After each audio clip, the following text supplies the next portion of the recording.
Okay, let's talk about predicting the products for single replacement reactions. So in a single replacement reaction, remember you have an element that's going to replace a similar element in a compound.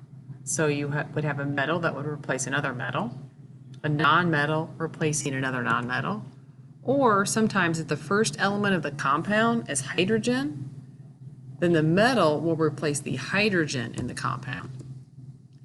And make a special note here, when writing the compound, the product, if the metal has more than one possible charge, you want to use the +2 cation. So for example, if I had iron replace something, and so then you had to write an iron compound in the product, let's say it was iron nitrate, then you would write it as iron 2 nitrate as opposed to like iron 1 or iron 3. So an example here, this is going to be an example for a metal replacing a metal.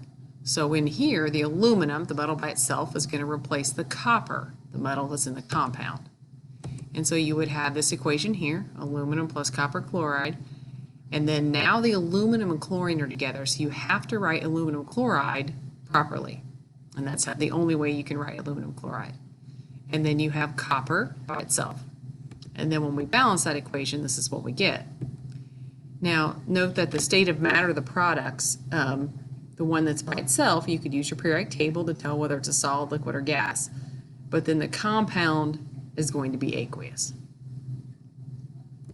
Second example here is a nonmetal replacing another nonmetal. So here we have fluorine gas, and it's going to replace the bromine that's in the compound. And so our skeleton structure would be something like this. So fluorine is going to take bromine's place, and then sodium fluoride, the only way you can write that is NaF. And then the bromine is left by itself. It's diatomic, so you have to put the 2 there, and then it's a liquid, and then the other one's aqueous.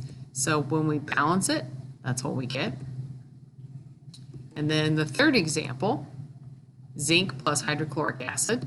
This is an example of a metal replacing a hydrogen. So in here, zinc is going to replace the hydrogen that's in the compound. So when that happens, the hydrogen gets kicked out, and you have to write hydrogen as hydrogen gas, so that's H2. And then you're left with zinc chloride. That's the only way to write zinc chloride, and that's an aqueous solution. So when we balance it, that's what we get.